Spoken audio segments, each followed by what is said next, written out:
আসসালামু আলাইকুম বন্ধুরা, আজকে আমরা চলে আসছি পাবনা বেড়াতে। তো এই বেড়া বাজারের পাশেই বড় একটি নদী দেখতে পাচ্ছি। সেই নদীতে আজকে বেশ কয়েকদিন ধরেই এখানে নাকি মাছ ধরা হচ্ছে। তো আমরা আজকে এইখান থেকে আসলাম। তো দেখতে পাচ্ছেন বিশাল একটি নদী। তো এই ব্রিজের নিচে যেতে হবে।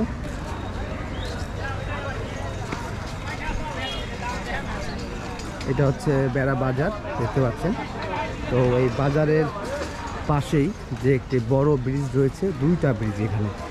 তো তার নিচেই আমরা মূলত আসলাম মাছ ধরার জন্য। নেমে যাচ্ছি ব্রিজের নিচে। এইখানটাতে আমাদের রিয়াদ ভাই আমাদেরকে নিয়ে আসছে। তো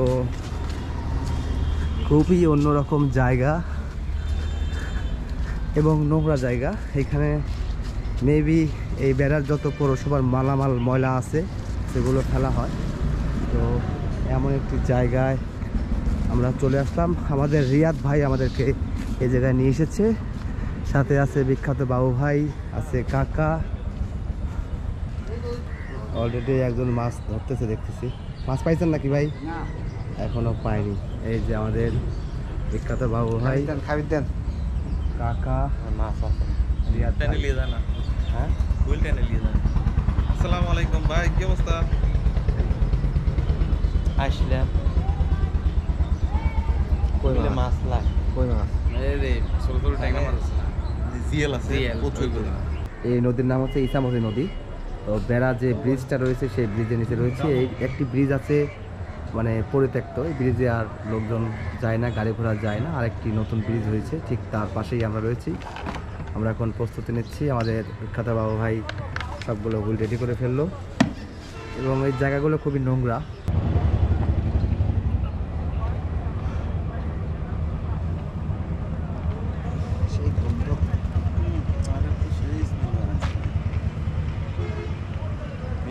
তো কাজ ছিল না।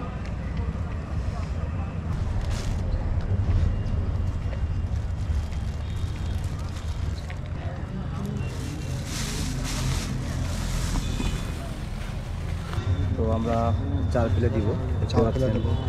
আমরা চারটা রেডি করে ফেললাম। এখানে বেশি দূরে বসে ফেলতে হবে না, কাছেই ফেলতে হবে। নিচে প্রচুর ময়লা, তাই আমাদেরকে একটু সুন্দর করে চার করতে হবে। খাড়া বসে খেলতে হবে। এখানে নিচে দেওয়ার কোনো সুযোগ নেই। প্রচুর কচুরিপানা ছিল, সেগুলোরই পচন নিচে রয়েছে। এদের ডাইন সাইডে। হ্যাঁ, ও यार দেন না সাইড কে দেখ একবার দিদি।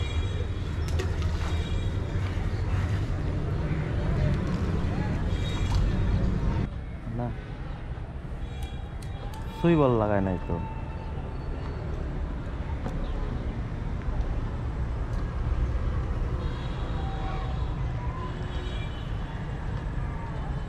বল একটু যাওয়া লাগবে। হাঁটি পেয়ে গেল নাকি রে?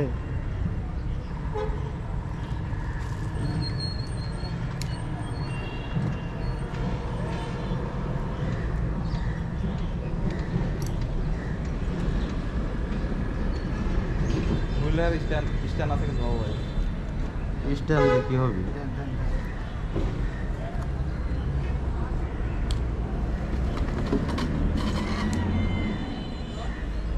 গাইডে দাও।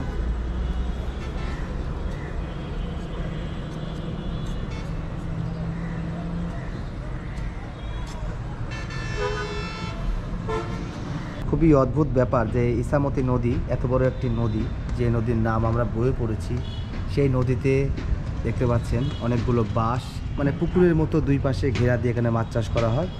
এটা খুবই ক্ষমতাবানের কাজ। তো দেখতে পাচ্ছেন এত বড় নদীতেও মাছ চাষ হচ্ছে, আর এই পাশে উন্মুক্ত। এই পাশে আপনি যে কোনো জায়গায় বসতে পারবেন।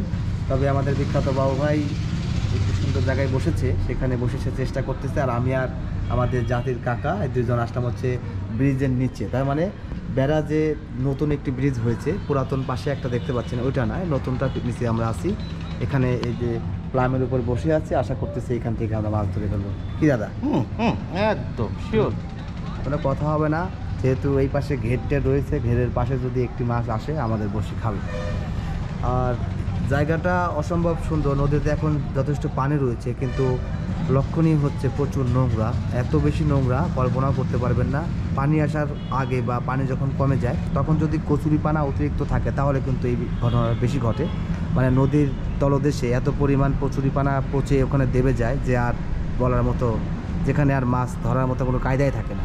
এখানে যারা মাছ ধরতেছে ভাষা খেলতেছে, তো আমরা এখানে প্রথমে একটু ফেলে দেখবো যে এখানে পানি কতটুকু আছে, তারপরে এখানে বসে ফেলবি। তো কাকার যে অবস্থা দেখতেছি, একদম নাজেহাল অবস্থা, ব্রিজের নিচে আমাদের সে যে বসে ফেলতে পারবে কিনা আমার এটাই তো সন্দেহ।